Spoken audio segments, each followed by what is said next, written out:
হাদিসে কুদসি আল্লাহ রাব্বুল আলামিন বলেন, কোন বান্দা যদি আকাশ সমান গুনাহ নিয়ে আমার দরবারে কিয়ামতে হাজির হয়ে যায়, আর যদি সেই গুনার ভিতরে শিরক না থাকে, আমি আল্লাহ ওই আকাশ পরিমাণ মাগফিরাত নিয়ে বান্দার দিকে এগিয়ে যাব। শিরক হচ্ছে সবচেয়ে মারাত্মক, আর তাওহীদ হচ্ছে জীবনের মধ্যে ধরে রাখার জন্য সবচেয়ে বড় জিনিস। আল্লাহ পাককে বিশ্বাস করতে হবে এভাবে যে রিজিক দান করতে পারেন তিনি ছাড়া রিজিক দাতা কেউ না। জোরে বলেন আছে? কথার জবাব দিবেন পুরুষের মতো। মহিলারা আমাদের পাশে বসা পর্দার মধ্যে, সামনে যারা আছে এর মধ্যে মেয়ে লোক না পুরুষ? পুরুষ তাও বলতে পারলেন না। পাশের বাড়িতে নাকি ডাকাত পড়ছিল, বউ উঠে বলছে তুমি এখনো ঘুমায়া? করবো কি, পাশের বাড়ি তো ডাকাত পড়ছে। তাড়াতাড়ি করে মাথায় গামছা বান্ধা দরজা খুলে দৌড় দেওয়ার জন্য প্রস্তুতি নিয়েছে। মহিলা জিজ্ঞেস করছে তুমি দৌড়াও কেন আমার একারে ভালাইয়া? কয় যে পুরুষ ডেকে নিয়ে আসে। তুমি পুরুষ না? তা তো মনে ছিল না, তুমি না স্মরণ করাই দিবা। এখন আপনারা যে পুরুষ সে কথাও বলতে যদি না পারেন, আমার সামনে বসা কারা?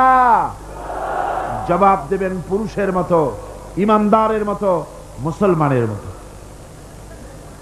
গোটা সৃষ্টি জগৎকে রিজিক দেন তিনি, প্রতিপালন সৃষ্টি করেন তিনি, প্রতিপালনও করেন তিনি। তার নাম হচ্ছে রব। আল্লাহর নাম কি? জোরে বলেন নাম কি?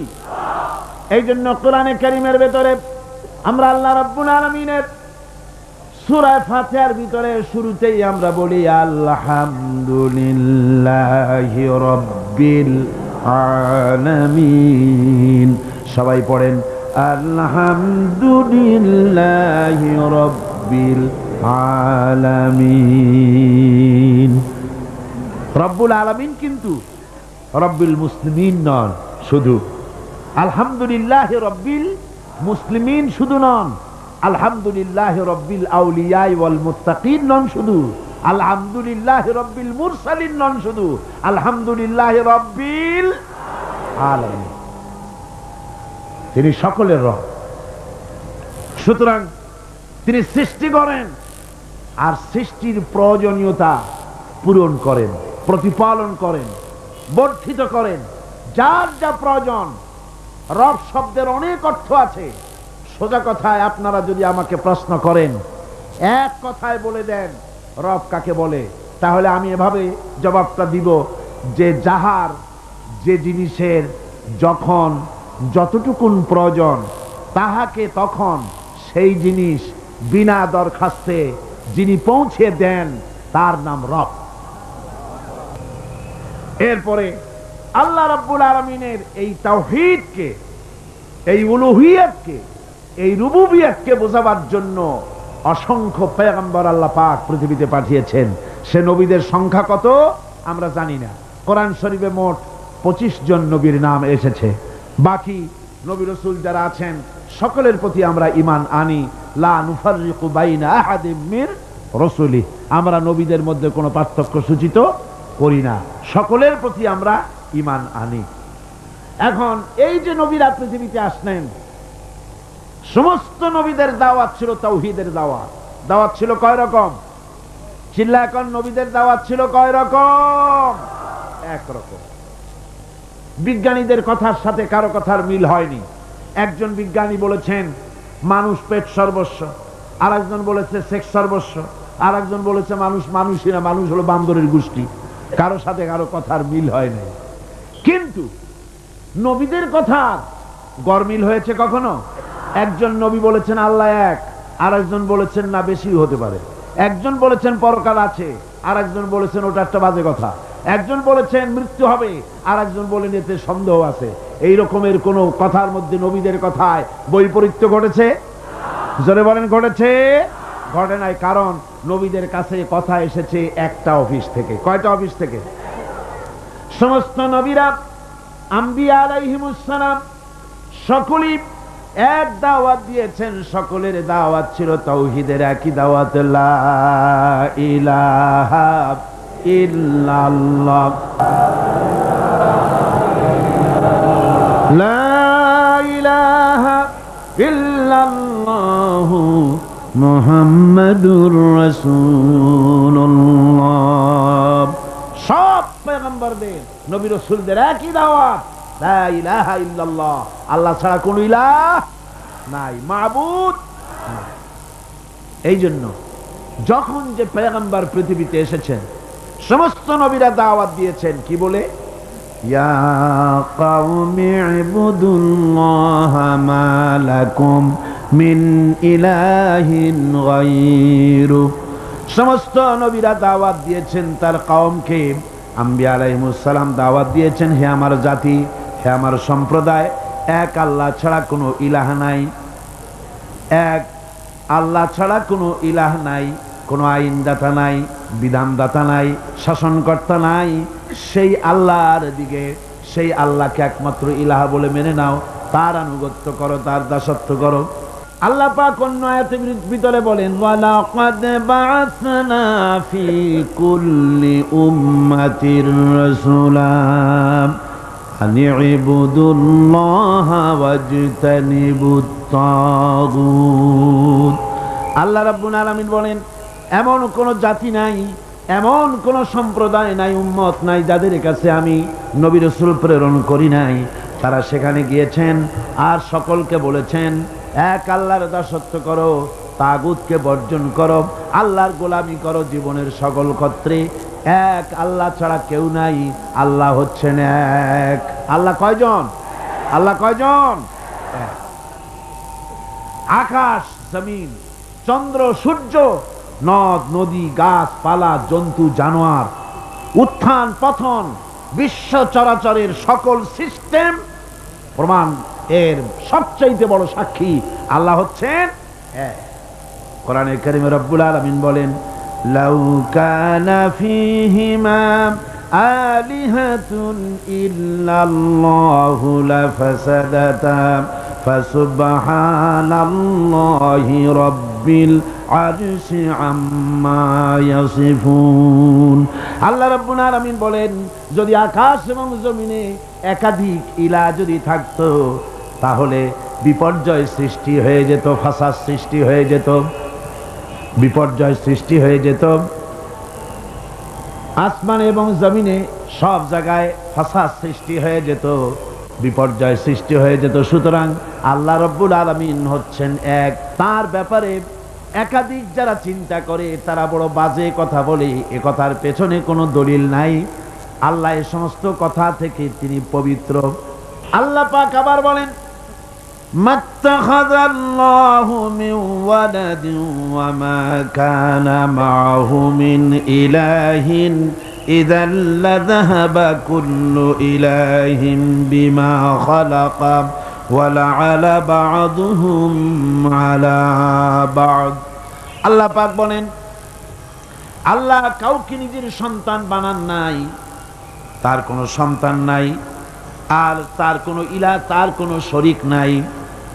এরপরে যদি আরো কোনো শরীক থাকতো তাহলে তারা তাদের সৃষ্টি নিয়ে আলাদা হয়ে যেত।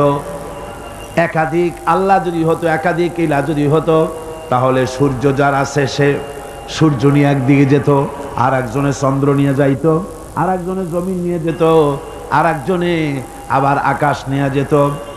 এরকম এক খোদা আর এক খোদার উপরে চড়াও হতো। যেমন রাশিয়া চড়াও হয়েছে চেচনিয়ার উপরে, আবার সার্বিয়রা চড়াও হয়েছে বসনিয়ার উপরে। এমনি করে এক রাষ্ট্র আর এক রাষ্ট্রের উপরে যেমন চড়াও হয়, এক খোদা আর এক খোদার উপরে গিয়ে চড়াও হতো।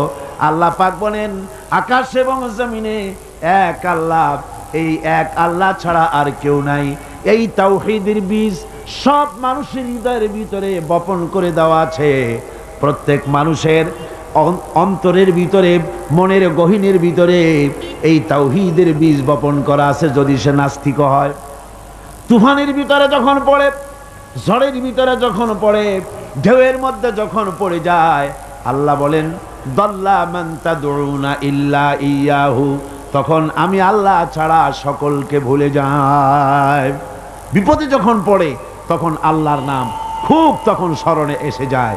মহান আল্লাহ পাক বলছেন, আকাশে এবং জমিনে সব জায়গায় এক আল্লাহ, তার এই তাওহীদের উপরে বিশ্বাস স্থাপন করতে হবে। কোরআনে কারীমের ছোট্ট একটি সূরার ভিতরে তাওহীদের ব্যাপক চিত্র আল্লাহ তুলে ধরেছেন। কি? কুল হুয়াল্লাহু আহাদ। সবাই পড়েন, কুল হুয়াল্লাহু আহাদ আল্লাহুস সামাদ লাম ইয়ালিদ ওয়া লাম ইউলাদ ওয়া লাম ইয়াকুল লাহু কুফুয়ান আহাদ। আল্লাহ পাক বলেন, নবী আপনি বলেন, আল্লাহ এক এবং একক, তিনি নিরঙ্কুশ, তিনি বেনিয়াজ, তিনি কারো মুখাপেক্ষী নন, তাকে কেউ জন্ম দেয় নাই, তিনিও কাউকে জন্ম দেন নাই। আকাশ আর জমিনে আল্লাহ রব্বুল আলামিনের সমকক্ষ কেউ নাই। জোরে বলেন সুবহানাল্লাহ। যুগে যুগে মানুষেরা আল্লাহর ছেলে পেলে বানিয়েছে, নাউজুবিল্লাহ। কেউ বলেছে ফেরেশতারা আল্লাহর মেয়ে, কেউ বলেছে ঈসা আলাইহিস সালাম আল্লাহর ছেলে, নাউজুবিল্লাহ। আল্লাহ পাক বলেন, বাদিউস সামাওয়াতি ওয়াল আরদ আন্না ইয়াকুনু লাহু ওয়ালাদুন ওয়া লাম তাকুন লাহু সাহিবাতুন ওয়া খালাকা কুল্লা শাই। আকাশ এবং জমিনের উদ্ভাবক স্রষ্টা হচ্ছেন আল্লাহ সুবহানাহু ওয়া তাআলা। আকাশ আর জমিন তো তিনি সৃষ্টি করেছেন। কোত্থেকে তার জীবন, তার ছেলে আসবে কোত্থেকে, মেয়ে আসবে কোত্থেকে, যখন তার কোনো জীবন সঙ্গিনী নাই, বরং তিনি সব সৃষ্টি করেছেন। আকাশ জমিন যা তোমরা দেখতে পাও সব তিনি সৃষ্টি করেছেন। এই চিত্র আরো সুন্দর করে তাওহীদের এই চিত্র আরো ফুটে উঠেছে আয়াতুল কুরসির ভিতরে। আপনারা নামাজ পড়ে জামার বোতাম খুলে বুকের উপরে যে বড় করে একটা ফু দেন নামাজের পরে, দেন না? ওইটা কোন আয়াত? আয়াতুল কুরসি। এই যে আয়াতুল কুরসি পড়ে ফু দেন, এতে কিন্তু কোনো গুনাহ নাই, অনেক সওয়াব। সুবহানাল্লাহ পড়ে। আয়াতুল কুরসি সম্পর্কে হাদিসে এসেছে, প্রত্যেক নামাজের পরে যদি কেউ আয়াতুল কুরসি পড়ে, একবার করে পড়ে, কিয়ামতের দিন আল্লাহ রব্বুল আলামিনের ওই ব্যক্তি সম্পর্কে দায়িত্ব হবে, লোকটাকে রব্বুল আলামিন জান্নাত দিয়ে দিবেন। তবে এরকম নয় যে আয়াতুল কুরসি পড়লেন আর আপনি যদি ব্যবসায়ী হন, ওজনে কম দেন, খাদ্যে ভেজাল দেন, মদ খান, কন্ট্রাক্টারি করলে পরে রাস্তার ইট সিমেন্ট পাথর সব খাইয়া ফেলেন, শয়তানি বদমাশি করেন, জুলুম করেন, আর আয়াতুল কুরসি পড়ে বেহেশতে যাবেন। বেহেশত আপনার মামু বাড়ি না যে যাইই অমনি সবরি কলা পাবেন, সহজ ব্যাপার নয়। আয়াতুল কুরসি পড়লে নামাজের পরে আল্লাহ জান্নাত দিয়ে দিবেন। কেন দিবেন? আয়াতুল কুরসি পড়তে হবে, বুঝতে হবে যে এর মধ্যে কি কথা আছে এবং সেই অনুযায়ী জীবন করতে হবে। আল্লাহ রাব্বুল আলামিন আয়াতুল কুরসির ভিতরে তার পরিচয় সুন্দর করে তুলে ধরেছেন, সার্বভৌমত্বের কথা তুলে ধরেছেন। আল্লাহু লা ইলাহা ইল্লা হুয়াল হাইয়ুল কাইয়্যুম। পড়েন না মহব্বতের সাথে, আল্লাহু লা ইলাহা ইল্লা হুয়াল হাইয়ুল কাইয়্যুম। আল্লাহ হচ্ছেন তিনি যিনি ছাড়া কোনো ইলাহ নাই, আইনদাতা নাই, বিধানদাতা নাই, শাসনকর্তা নাই, হায়াত ও মওতের মালিকও কেউ নাই। লা তাখুযুহু সিনাতুন ওয়ালা নাওম। নিদ্রা, ঘুম তাকে স্পর্শ করতে পারে না। সুবহানাল্লাহ। ঘুম নাই, তন্দ্রা নাই। লাহু মা ফিস সামাওয়াতি ওয়া মা ফিল আরদ। আকাশও তার, জমিনও তার। আকাশ কার? চিল্লায় কোন আকাশ কার? জমিন কার? আমরা যে জমিনে সেজদা দেই, এই সেজদা কি মাটিরে দেই? কারে দেই? আল্লাহরে দেই। আল্লাহর জমিনের উপরে সেজদাটা আল্লাহরে দেই। মাথাটা নত হয় কার সামনে? আল্লাহর সামনে। মান যাল্লাযী ইয়াশফাউ ইনদাহু ইল্লা বিইযনিহি। কে আছে এমন তার সামনে তার বিনা অনুমতিতে সুপারিশ করতে পারে এমন ক্ষমতা আকাশেও কারো নাই, জমিনেও কারো নাই। জোরে বলেন সুবহানাল্লাহ। বিনা অনুমতিতে আল্লাহর সামনে মুখ খোলার ক্ষমতা কারো নাই।